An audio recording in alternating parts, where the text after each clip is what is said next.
अल्हम्दुलिल्लाहि वहदहु वस्सलातु वस्सलामु अला मन ला नबिय्य बअदा अम्मा बअदु फ़अऊज़ु बिल्लाहि मिनश शैतानिर रजीम बिस्मिल्लाहिर रहमानिर रहीम अम यहसुदूना अन्नास अला मा आताहुमुल्लाहु मिन फ़ज़लिहि व नबी हुरैरा रज़ियल्लाहु ताला अन्हु अनिन नबी सल्लल्लाहु अलैहि वसल्लम क़ाल इय्याकुम वल हसद फ़इन्नल हसद याकुलुल हसनात कमा ताकुलुन नारुल हतब औ कमा क़ाल रसूलुल्लाहि सल्लल्लाहु अलैहि वसल्लम। दुरूद शरीफ पढ़। या रब्बि सल्ली व सल्लिम दाइमन अबदा अला हबीबिका खैरिल खल्क़ि कुल्लिहिमी। काबिल एहतराम हजरात, सामीन किराम, बुजुर्गों, अजीज़ों, दीनी भाइयों, सबसे पहले तो हम अल्लाह सुब्हानहू व तआला का इस बात पर शुक्र अदा करें कि रब्बे करीम ने रमज़ानुल मुबारक की पहली तारीख पहले रोज़े से मुझको और आपको इस बात की तौफीक अता फरमाई कि हम अल्लाह के कुरान को सुनते रहे और अल्लाह के कुरान को सुनने के साथ साथ अल्लाह के कुरान के समझने की यानी तफसीर कुरान के सुनने की अल्लाह ने तौफीक दी। ईमान वालों के लिए दुनिया में दो ही चीजें हैं, अल्लाह का कुरान और मुहम्मदुर रसूलुल्लाह सल्लल्लाहु अलैहि व आलिहि वसल्लम का फरमान। लेकिन आज दुनिया वालों का नारा ये है मुसलमानों के लिए कि उनके एक हाथ में कुरान दे दो और दूसरे हाथ में कंप्यूटर दे दो। ये नारा है ना। हम ये कहते हैं कि ईमान वालों के लिए अल्लाह का कुरान और मुहम्मदुर रसूलुल्लाह का फरमान ही काफी है। अगर गौर किया जावे तो अल्लाह के कुरान में अल्लाह ने कंप्यूटर भी रखा है। कुरान की पहली आयत ही इक़रा है कि पढ़ो। कंप्यूटर तो बाद में आया, अल्लाह ने कंप्यूटर का ऐलान पहले ही कर दिया। बहरहाल लतीफे के तौर पर कह रहा हूं, बात याद आ गई अचानक से। हमारे एक उस्ताद फरमाया करते थे कि कुरान में सब कुछ है ही कुरान का ऐलान, हर चीज कुरान में है। फिर लतीफे के तौर पर फरमाया कि एक को अंग्रेजी में क्या कहते हैं, बोलो वन। तो क्या बताऊं कुरान में वन, तो क्या कुफू वन अहद, क्या फरमाया?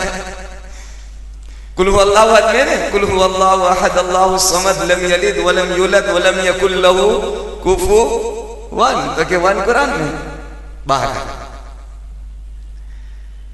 अर्थ में ये कर रहा था मेरे बुजुर्गों और मेरे भाइयों, अल्लाह का शुक्र है, अल्लाह का एहसान है, जिसे कुरान और मुहम्मदुर रसूलुल्लाह सल्लल्लाहु अलैहि वसल्लम का फरमान मिल गया, सब कुछ मिल गया। अल्लाह सुब्हानहू व तआला ने इंसान को दो चीजों से बनाया है। इसकी तख्लीक, इसकी पैदाइश, इसकी बनावट में दो चीजें हैं। एक इंसान का जाहिरी जिस्म है जो नजर आता है, और एक इंसान को इस जिस्म को चलाने के लिए रूह है जिसको आत्मा कहते हैं। अल्लाह सुब्हानहू व तआला ने आदम अलैहिस्सलातु वस्सलाम के जिस्म को पैदा किया, बनाया अपनी कुदरत कामिला से, लेकिन ये जिस्म बेजान था। अल्लाह ने अपनी रूह डाली उसमें। जब रूह डाली तो ये जिस्म चलता फिरता हो गया। पता ये चला कि इंसान की बनावट में दो चीजें हैं, एक जिस्म और एक रूह। खालिस अगर जिस्म हो और रूह न हो तो वो जिस्म नहीं है, वो लाश है। क्या है? लाश। जब रूह निकल जाती है और इंसान पड़ा हो तो लोग क्या कहते हैं? लाश पड़ी है। इंसान पड़ा ही यूं नहीं कहता, लाश पड़ी है। इंसान को लाश बना दिया तो क्या? हाँ, कि रूह निकल गई उससे। और अगर जिस्म ही जिस्म हो, रूह ही रूह हो और जिस्म न हो तो बेमाना है। बहरहाल ये दो चीजों से इंसान बना है। जिस तरह से इंसान का जिस्म बीमार होता है, इंसान की रूह भी बीमार होती है, लेकिन उसका एहसास हमको होता नहीं। और इस वक्त भी नहीं है। हमारी रूह की बीमारी का एहसास मुझको और आपको नहीं है, लेकिन अल्लाह वाले भांप लेते हैं, समझ लेते हैं कि इसकी रूह बीमार हो चुकी है। इंसान के जिस्म की बीमारी की अलामतें और निशानियां जिस तरह से है, ऐसे ही इंसान के रूह की बीमारी की अलामतें और निशानियां भी है। इंसान की बॉडी और जिस्म जब बीमार होता है तो इंसान को खाना अच्छा नहीं लगता, पीना अच्छा नहीं लगता, बात करना अच्छा नहीं लगता। बीमार होता है क्या, बात करने में मजा नहीं आता। अच्छे से अच्छा खाना रख दो तो अच्छा खाना उसको कड़वा महसूस होता है और बोलता भी है, क्या रे जूस आपको दे रहे हैं तो क्या कड़वा हो गया। क्यों हो गया, तो कि मेरा जिस्म, मेरी बॉडी बीमार हो चुकी है।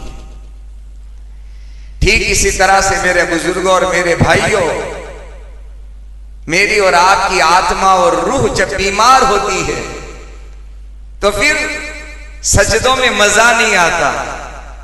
आदमी कहता है मजा नहीं आता, तो जो सजदों में मजा खत्म हो गया, नमाजों का खुशू खत्म हो गया, अल्लाह का ध्यान जिंदगियों से निकल गया। कुरान पढ़ना तो बहुत दूर की बात है, कुरान का देखना उसे मजा नहीं आता, हाथ लगाना छूना मजा नहीं आता। जी नहीं चाहता कि कुरान को हाथ तक लगाए, कुरान पढ़ने तो मजा नहीं आता। तो उसको इस बात का फैसला करना चाहिए कि मेरी रूह बीमार हो चुकी है। और आज हम रूहानी बीमारी के बहुत ज्यादा मरीज हो चुके हैं, बहुत ज्यादा मरीज हो चुके हैं। और बीमारी इस कदर खतरनाक है, जिस्म की बीमारी का आखिरी अंजाम मौत है। क्या है भाई, मौत, मरेगा ना। बहुत ज्यादा बीमार हुआ तो इसका द एंड क्या है, मौत आएगी, इससे ज्यादा तो कुछ नहीं है। लेकिन याद रखना, आपके लिए, मेरे लिए, हम सब के लिए है, रूहानी बीमारी का अगर इलाज न किया गया और उसकी दवाई न की गई तो ये मौत तक, दुनिया की ये जिस्म की बीमारी मौत तक खत्म हो जाएगी और रूहानी बीमारी कहीं मुझको और आपको लेकर जहन्नम में न पहुंचा जाए। अल्लाह हम सबकी हिफाजत फरमाए। लेकिन इसकी तरफ हमारी तवज्जो और ध्यान नहीं है, फोकस नहीं है, और हम कभी सोचते भी नहीं है, गौर भी नहीं करते कि मैं रूहानी बीमार हो चुका हूं और कैसी कैसी महा बीमारियां मेरे साथ लग गई है। एक नहीं, कई बीमारियां लग गई है। और जब ये बीमारियां लगती है तो हमारा कल्ब है न, दिल अल्लाह के नूर से खाली हो जाता है। फिर कुरान की बात अंदर असर नहीं करती, मोहम्मद सल्लल्लाहु अलैहि वसल्लम के पाकीज़ा नूरानी फरामीन हमारे कुलूब और दिलों पर असर नहीं करते। फिर आदमी क्या होता है, सुनने तो आता है बयान, सुनने तो आता है अल्लाह की बात और मोहम्मद सल्लल्लाहु अलैहि वसल्लम का पैगाम, लेकिन यहां से सुना, यहां से खत्म हो गया, अंदर नहीं उतरा। ये हमारे इस वक्त का, हम सब का हाल है। और ये सुनने के लिए आएगा, मजा लेने के लिए आएगा, बड़ा मजा आया, इस नीयत से नहीं आएगा कि ये जो बातें कही इसका मैं मोहताज हूं, मुझे जिंदगी में लाना चाहिए था।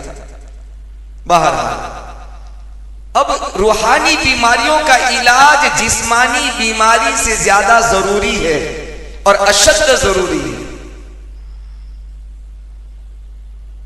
इसी तरह अल्लाह सुब्हानहू व तआला ने इंसानों पर जो हुक्म लागू किए हैं, अहकामात, अल्लाह के हुक्म वो दो तरह के हैं, एक जाहिरी है, एक बातीनी है, और दोनों को पूरा करने का अल्लाह ने पाबंद बनाया है, हुक्म दिया है कि जाहिरी हुक्म को भी मेरा पूरा करो और मेरे बातीनी हुक्म को भी पूरा करो। जाहिर जो नजर आता है, अल्लाह ने हुक्म दिया अक़ीमिस्सलाह, नमाज कायम करो, ये जाहिरी हुक्म है अल्लाह का। रोजा रखो, ये अल्लाह का जाहिरी हुक्म है, सब पूरा करते हैं। नमाज भी पढ़ी हमने और पढ़ रहे हैं, रोजे का वक्त आया तो सब रखना शुरू कर दी, रख रहे हैं, अल्हम्दुलिल्लाह, अल्लाह कबूल फरमाए। ज़कात के मालदार है तो के दो, वो नजर आता है, पूरा करो, अल्लाह का हुक्म है। और अल्लाह ने दिया है तो कि हज के लिए सफर करो, तो बंदा पूरा कर रहा है। जाहिरी जिस तरह अहकामात हैं, उसमें जिस तरह से वाजिब हैं, फर्ज हैं, सुन्नतें हैं, इस तरह अल्लाह के कुछ अहकामात बातिनी हैं जो नजर नहीं आते, लेकिन अल्लाह की तरफ से उसका पूरा करना जरूरी है, वाजिब है। उसमें से क्या है? तो कि उलमा ने लिखा है कि अपने आप को गुनाहों से बचाना, अपने आप को। लेकिन माफ करना, हमने गुनाह किसे समझा? कि झूठ बोलना गुनाह, नमाज का छोड़ना गुनाह, ज़कात का न देना गुनाह, रोजे का न रखना गुनाह, इसको गुनाह समझा हमने। इस तरह से कुछ गुनाह ऐसे हैं जो बातिनी हैं, नजर नहीं आते, छुपे हुए हैं। उनमें से एक बहुत बड़ा महापाप अगर कहा जाए, गुनाहों की जड़ जिसे कहा जाए, गुनाहों का फाउंडेशन और बुनियाद कहा जाए, आज उम्मत मुस्लिमा में आम हो चुकी है। उसका नाम है हसद, ईर्ष्या, अदेखाई।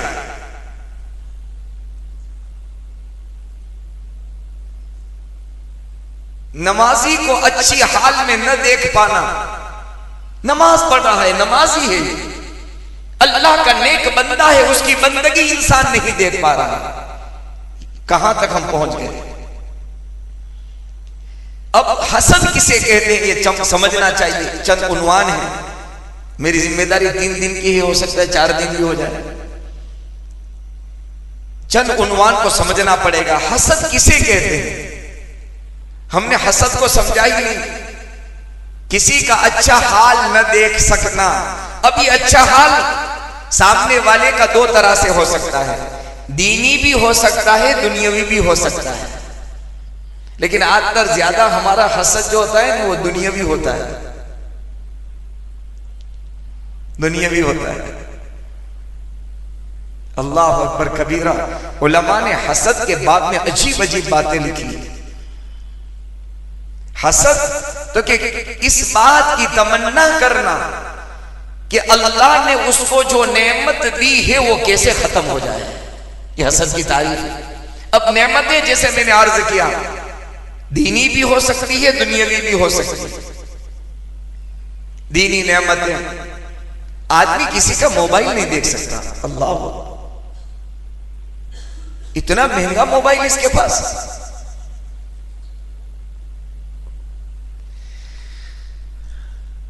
हसद के बाप ने एक बात दिल पर नक्श कर लो, पत्थर की लकीर समझ लो, सुनहरे हुरूफ से लिख लो। अगर कभी किसी के बाप में, किसी के बारे में आपके या मेरे दिल में ये जुमला आया, तो फौरन यूं समझ लेना कि मैंने अल्लाह के फैसले का इनकार किया है, अल्लाह के फैसले पर एतराज किया है। अल्लाह ने हुक्म उतारा, अल्लाह ने दिया, अल्लाह के देने पर मैं ऑब्जेक्शन उठा रहा हूं। कौन? अल्लाह, जो खालिक है, जो मेरा मालिक है, जो मेरा पालनहार है। उसने मुझे भी दिया, उसे भी दिया, जिसको जो मुनासिब समझा उसने दिया। इतना महंगा मोबाइल, इतनी महंगी गाड़ी, फिर मुझे माफ करना। फिर इंसान कि जब तसव्वुरात और सोच और विचार आगे जब बढ़ती है, तो फिर वो इंसान उसकी इज्जत पर वार करने लगता है। कहां से लाया? जहां से लाया हो उसका जवाब उसे देना है।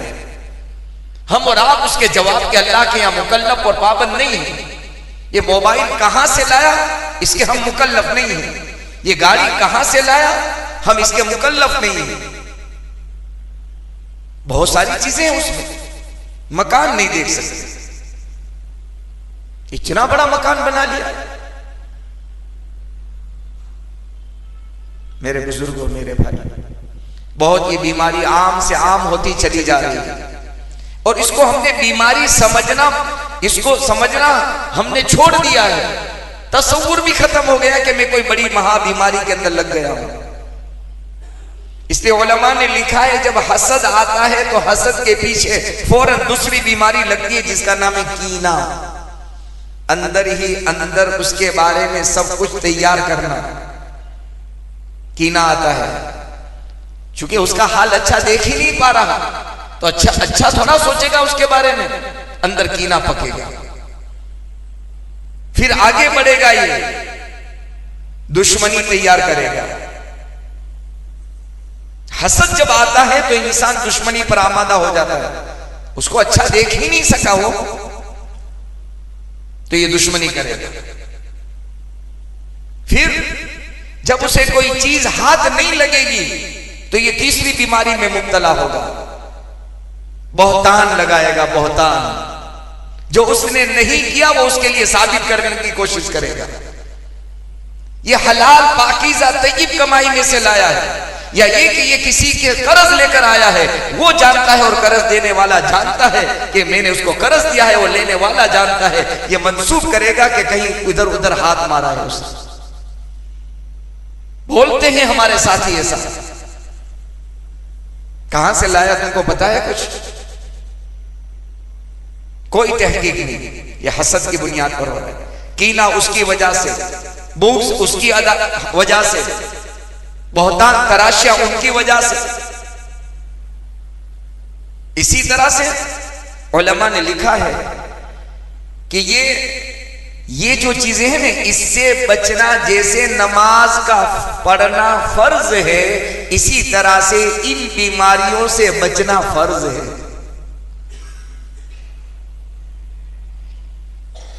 हमने इसको फर्ज नहीं समझा, मामूली समझा। क्या समझा? क्या समझा भाई? मामूली। हमारी इबादतों की रूह खत्म हो चुकी, इबादतों की जान हमारी खत्म हो गई। बताएं जरा आप अपने सजदों का हाल, मैं बताऊं अपनी जात का हाल कि मेरे सजदों का हाल क्या है। कि इन रूहानी बीमारियों ने ऐसे ऊधई की तरह से अंदर दाखिल होकर के अंदर का सारा कल्ब का हाल और मामला बिल्कुल बिगाड़ कर रख दिया है। सजदे में सर पड़ा है, रब को सुबहान कहते हैं, अल्लाह तेरी जात पाक है और मेरा सीना अपने ईमान वाले भाई के लिए नापाकी से आलूदा हो चुका है। अल्लाह की जात पाक है। कौन है इंसान ऐसा बशर कि जिसमें नुक्स न हो, कमी न हो, गलती न हो, कोताही न हो? कौन है ऐसा? कोई दावा नहीं करता अंबिया किराम अलैहिमुस्सलाम कर सकता अंबिया किराम अलैहिमुस्सलाम की जात के अलावा। बहरहाल, जैसे नमाज का पढ़ना फर्ज, वाजिब, जरूरी, ऐसे इन बीमारियों से अपने आप को बचाना जरूरी है, फर्ज है।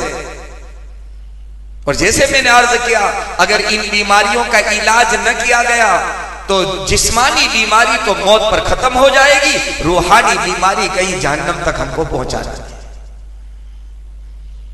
इलाज न हुआ तो बहरहाल हम सब के लिए बहुत जरूरी है कि इन बीमारियों से अपने आप को बचाए। उसमें आज जो रूहानी बीमारी, अभी हमारे शेख मुस्तकिल शायद कई दिनों से, पिछले दिनों कुछ सुनने का मौका मिला कि कैसी कैसी बीमारी में आज उम्मत मुस्लिमा घिरी हुई है, पड़ी हुई है, और वो महा बीमारियां हैं और रूहानी बीमारियां जिस पर तवज्जो नहीं जा रही। पिछले कई दिनों से डाबेर के अंदर शेख अहमद साहब खानपुरी दामत बरकातुहुल आलिया मुस्तकिल अपने मुरीदीन, मुतवस्सिलीन, अपने वालिदीन, आने वाले मोतकिफीन, आने वाले मेहमानों को एक ही बात समझा रहे हैं, अल्लाह के लिए इन बीमारियों से अपने आप को निकालो, इसका इलाज करो।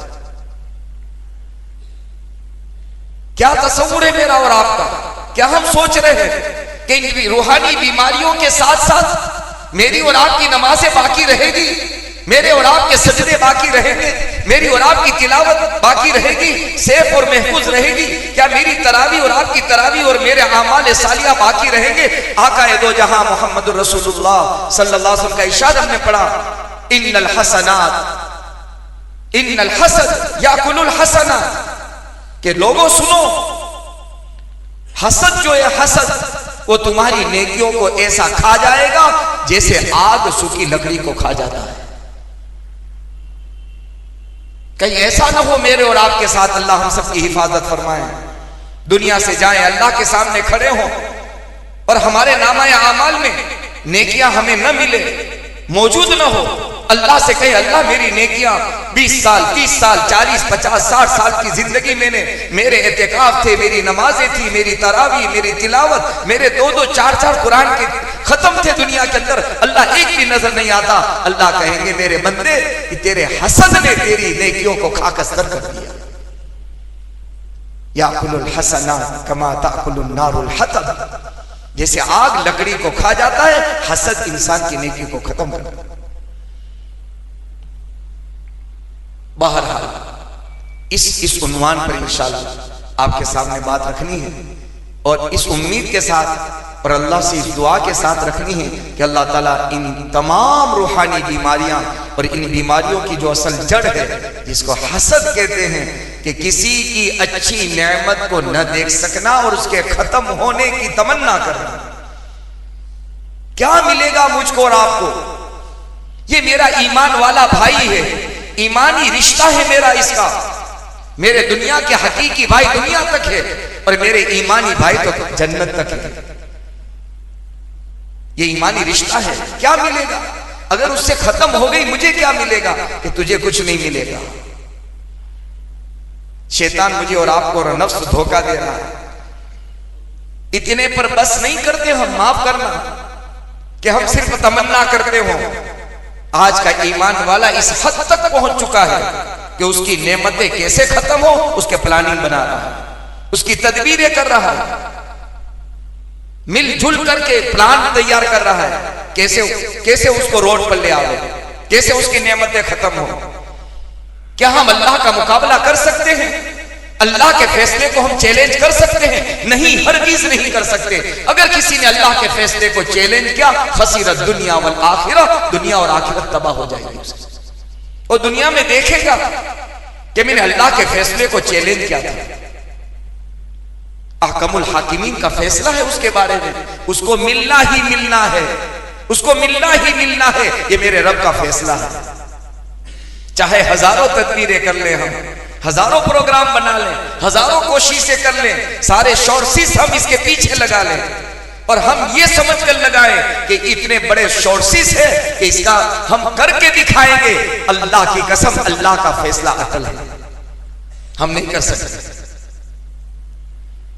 तो बहरहाल इस रूहानी बीमारी का इलाज हम सब के लिए जरूरी, इसलिए इस उन्वान को मुंतखब किया गया, पसंद किया गया अपनी ज़ात के लिए, आपके लिए। अल्लाह से दुआ करता हूँ अल्लाह ताला हमें सारी रूहानी जिस्मानी बीमारियों से शिफाए कामिला आजिला दाइमा नसीब फरमाए। अल्लाह इसके इलाज करने की हमें तौफीक नसीब फरमाए। ठीक है, इंशाल्लाह इस मौजू को चलाएंगे कि हसद क्या है, हसद की किस्में कितनी है, कितनी तरह का हसद है। 4 किस्म उलमा ने लिखी है। तीसरा उन्वान होगा हसद के असबाब और रीजन क्या है, हसद पैदा क्यों होता है। जैसे कोरोना आया था तो किसी ने कहा कि कीड़ा आया था, कभी नजला जुकाम होता है कि मौसम के बदलने से। हसद के आने का रीजन क्या, कारण क्या, सबब क्या? उलमा ने 4 असबाब लिखे हैं कि इन 4 वजह से इंसान के दिल में हसद आता है। इसके अलावा हसद के मुतालिक कुछ वाकयात है। हसद के नुकसानात क्या है? जब आदमी किसी चीज के नुकसान को महसूस करता है तो आदमी रुक जाता है, चौकन्ना हो जाता है। इतना भारी नुकसान है, यूं कहता है, इतना भारी। हाँ, ऐसे 4 नुकसानात उलमा ने हसद के लिखे हैं। जब हमारे सामने आएंगे तो इंशाल्लाह बचना आसान हो जाएगा। और आखिर के अंदर जो उन्वान होगा हसद का इलाज क्या है, करेंगे सारे साथी इलाज इंशाल्लाह। मैं भी करूंगा, आप भी करेंगे, कोशिश करेंगे। फिर देखना आपकी नमाजें, आपकी तिलावत, आपका जिक्र, अल्लाह की याद, दुरूद पाक, आपके कल्ब का हाल जब बदल जाएगा, हसद से बिल्कुल एकदम पाक और साफ, एकदम मुजल्ला मुनव्वर अल्लाह के नूर से, अल्लाह के नाम से होगा। फिर जो आप सजदे में सर रखेंगे न, फिर 3 तस्बीह नहीं 5 पर भी आपको सर उठाने का जी नहीं चाहेगा, आपका जी चाहेगा और सुभान कहता रहूं। अल्लाह से दुआ है अल्लाह ताला हमें इसकी तौफीक नसीब फरमाए। दुरूद शरीफ।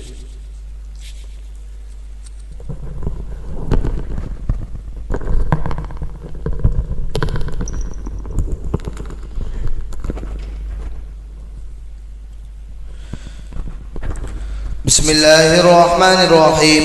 अल्लाहुम्मा सल्लि अला मुहम्मद व अला आलि मुहम्मद वंजिल मक़अदल मुक़र्रब इंदक। अल्लाहुम्मा रब्ब हाज़िहि अद-दअवतिल क़ाइमा